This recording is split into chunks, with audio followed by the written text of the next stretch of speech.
moi, mon propos était de regarder les montages, les types de groupements, et puis de les analyser aussi au regard de voir s'il y avait des groupements, est-ce que c'était les plus grands promoteurs, comme ce qui a été dit dans ce qui a été proposé dans la table ronde précédente, c'est les plus gros qui proposent les projets et qui remportent les projets. Parce que j'ai analysé les groupements aux deux stades, au stade de la première sélection où il y avait 3 propositions par site, et puis au stade des lauréats qu'on a connus au stade final. Donc, qui sont ceux qui ont remporté les projets.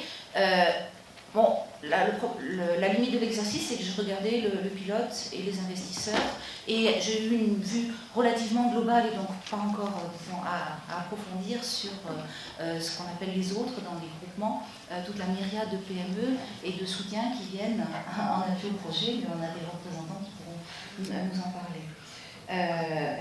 Voilà. Alors, juste, je voulais remettre un peu les choses dans le contexte, c'est que, avant la métropole du Grand Paris, les réorganisations provoquées par cet appel à projet rentrent dans une tendance déjà amorcée de concentration de la promotion privée avec des grands groupes qui émergent, soit par intégration, mais beaucoup par achat de filiales, constitution de filiales à partir des petits. Donc ça, c'est une première chose, peut-être la crise financière, peut-être d'autres éléments dont vous nous parlerez. Le deuxième point, qui est là aussi une tendance qui a déjà été amorcée et qui va peut-être se renforcer dans cet appel à projet, c'est l'intégration des groupes dans la chaîne de l'aménagement, c'est-à-dire que les promoteurs immobiliers s'engagent dans la voie de l'aménagement. Ils deviennent aménageurs, souvent par des filiales, quelquefois par simplement en interne, parce qu'ils grossissent, ils prennent des nouvelles affaires en aménagement. C'est la même chose pour des gens, donc typiquement Bouygues ou Nexity, qui montent sur l'aménagement. Des entreprises de services urbains, Vinci, Eiffage, là aussi depuis longtemps, mais de façon renforcée, travaillent sur l'aménagement. Il y a l'arrivée des investisseurs qui se lancent dans l'aménagement pour réaliser leurs objectifs de rentabilité interne. Ils trouvent que l'aménagement, c'est un bon support, un bon produit pour faire de l'aménagement. Là aussi, ça existait depuis longtemps, surtout dans le monde des bureaux, et maintenant, ils montent dans l'aménagement. Et les banques ont aussi depuis longtemps des filiales. Et on a un peu moins des aménageurs qui deviennent promoteurs, mais aussi. Et dans le monde du privé, on a un changement d'échelle d'intervention, et ça c'est assez flagrant aussi, c'était sous-jacent et ça monte, c'est que les promoteurs travaillaient sur des bâtiments, et puis avec notamment le développement des macro-lots, ils travaillent sur des macro-lots, sur des lots un peu plus grands, et puis maintenant ils arrivent sur des quartiers entiers. Et là aussi c'est un changement d'échelle dans la façon de travailler, et qui interpelle sans doute la façon de faire en interne. Mais le secteur public aussi a changé, et notamment en métropole du Grand Paris, avec la naissance d'agences spécialisées, qui sont des grosses agences, SGP, la FIF qui se reconcentre, Grand Paris Aménagement qui se restructure, donc on a en aménagement des grosses pointures, et puis les SEM aussi, le semi-public, qui se concentre, et aussi les groupements HLM avec Grand Paris Habitat. Donc le secteur public se reconcentre. On a quand même un arrière-plan qu'il ne faut pas oublier. Alors là, c'est juste dans la presse, donc je pense que c'est faux, c'est pas vrai. Il y a des oubliés, mais ça vous donne une idée des grands promoteurs. C'est juste que je me suis basée un peu sur ces grands promoteurs, sans oublier ceux qui ne sont pas dans la liste, Unicity, Promotion, Beach, Promotion, qui sont les grands promoteurs et qu'on va retrouver dans les pilotes des groupements.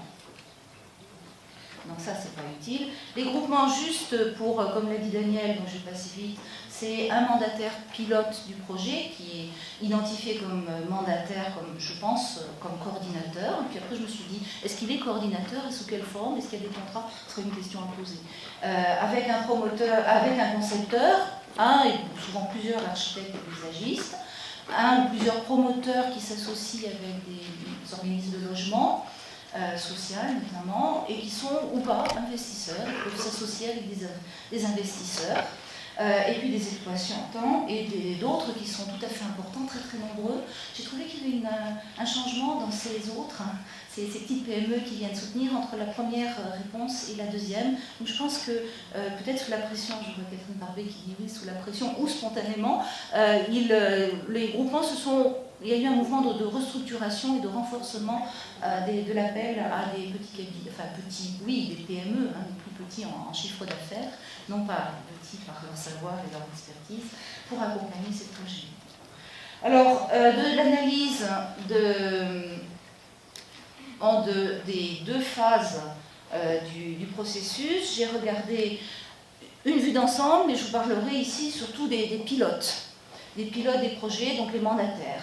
Dans la première phase, il y a eu 162 propositions et 67 entreprises qui se sont proposées comme mandataires, ce qui veut dire que ça fait quand même un certain nombre de propositions pour les mêmes mandataires.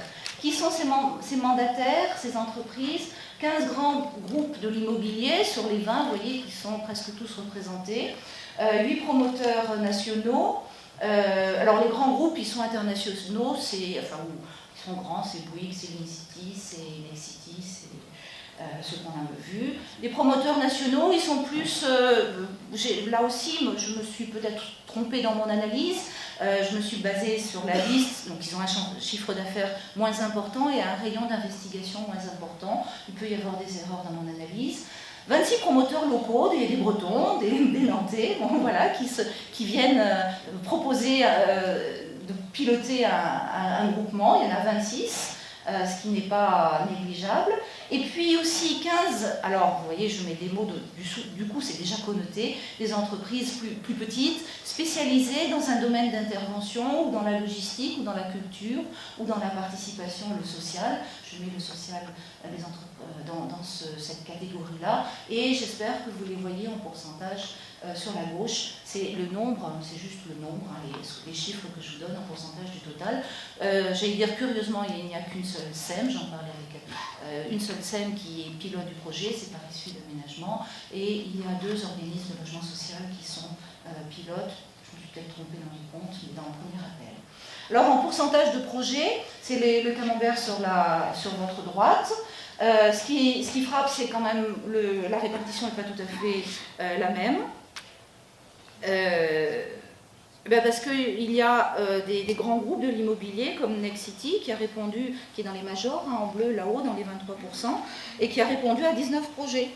Et donc ça fait, voilà, Vinci en a proposé 10, Nexity et Bouygues en ont proposé 7. Alors c'est un petit peu pareil pour les nationaux, mais moindre. La compagnie de Salzbourg en a proposé 7. Et dans les promoteurs nationaux, au maximum, il y a un peu la compagnie de Salzbourg, mais les autres en proposent 1 ou 3 maximum. Et puis les locaux et les spécialisés, en général, ils ont fait une seule proposition, quelquefois 2, mais le nombre d'engagements est moindre. C'est rien de trop surprenant, c'est surtout l'implication des majeurs qui était plus surprenante. Dans les lauréats, donc une fois qu'au passage des concours, on a retenu 52 propositions parce qu'il y a un site qui a été dédoublé et 34 entreprises. On retrouve à peu près les mêmes pourcentages en nombre, avec un peu plus de majors, mais pas 50% comme ce qui a été dit tout à l'heure, simplement 32% des majors, ou alors c'est mes comptes qui ne sont pas bons, et c'est vraiment les 11 groupes qui sont dans le top des 11 identifiés par la fédération. 4 promoteurs nationaux, c'est voilà, la proportion en pourcentage du total est respectée, mais les locaux et les spécialisés restent très présents. Ce qui est intéressant, c'est de faire la comparaison en termes de nombre de projets proposés. Les majors remportent 51% des projets, les nationaux 10%, les locaux 29% et les spécialisés 10%. Pour vous donner un exemple, Lincity, qui avait répondu à 19 projets, il en garde 7. Vinci, qui en avait proposé 10, il est retenu sur 2 seulement. Et Nexity et Bouygues, qui en avaient chacun retenu 7, eh bien Nexity est retenu pour 1 seulement et Bouygues sur 3.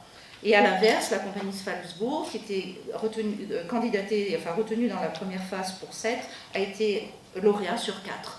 Donc des proportions qui changent. Et puis les autres, c'était un projet, on est retenu sur 1, donc ça ne modifie pas la donne.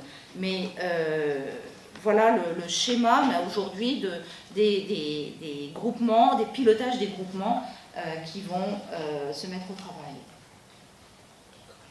Alors, ça c'est un premier état des lieux, un peu brut de décoffrage, qui interpelle à la place des majors et la place des locaux et des spécialistes, me semble-t-il, la faible place des nationaux comparativement.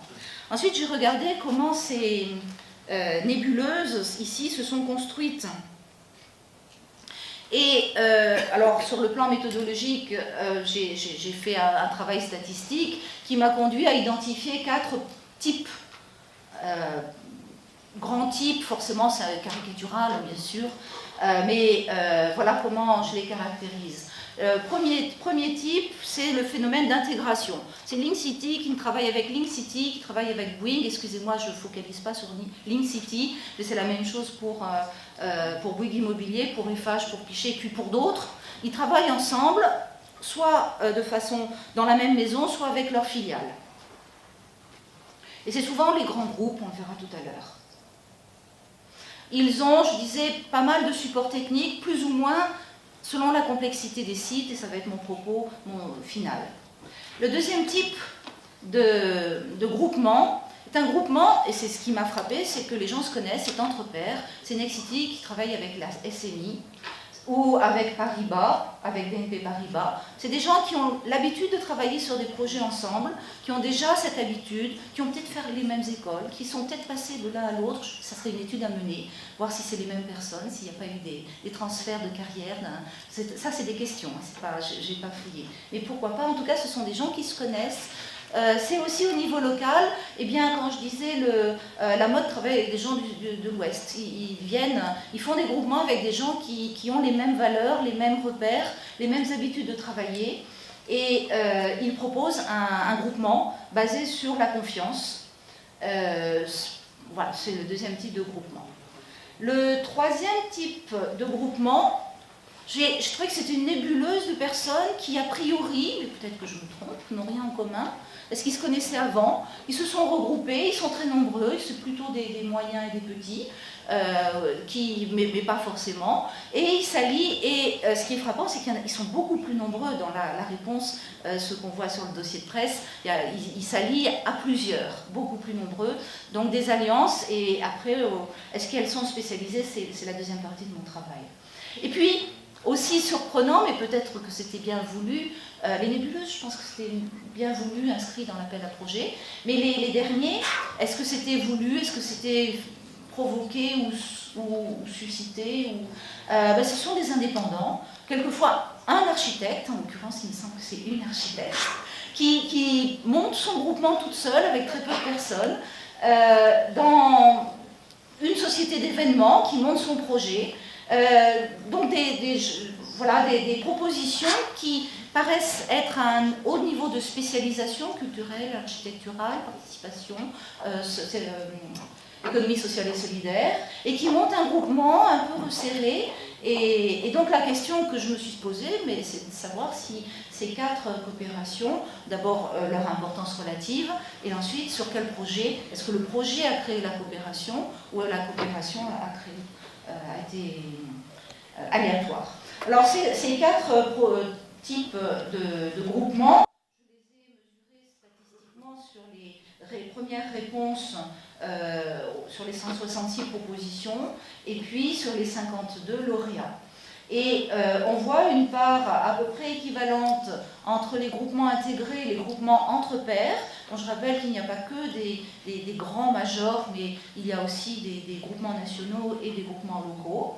Donc 30% à la première étape, 36% et 30% pour ces 2 premiers. Et puis un petit nombre de nébuleuses, dont je m'attendais peut-être qu'ils soient plus nombreux, et 22% d'indépendants, de groupements indépendants. Ça me paraissait assez important. Au final, où est-ce qu'on en est aujourd'hui? eh bien, les intégrés ont été moins souvent sélectionnés au profit des nébuleuses au profit des nébuleuses. Donc on voit qu'il y a quand même, bon, les variations sont surtout importantes pour les grands groupes intégrés où le nombre de projets retenus ne révèle que 30%, 29% de groupements complètement intégrés. Par contre, donc, une faveur, des lauréats auprès de personnes plus diversifiées, soit entre pairs qui se connaissent, soit sous la forme de nébuleuses, de sociétés plus petites qui se rassemblent pour l'occasion.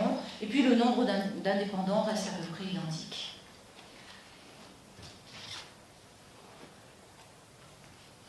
Alors, les explications, j'avais mis un... Voilà, c'est ça. Pour expliquer, pour essayer de donner un sens, si j'ai le temps, Daniel, sur cette partie-là. Juste, je me suis inspirée de la grille d'analyse de Thierry Villemain qui explique les groupements à partir de 3 critères. L'intensité relationnelle, c'est ce que je viens de montrer. Est-ce que les gens se connaissent ou pas ? La spécificité des actifs, c'est la complexité. Est-ce que le terrain est complexe ? Et l'incertitude, est-ce pour réaliser le projet, on est dans un contexte stable ou peu stable ?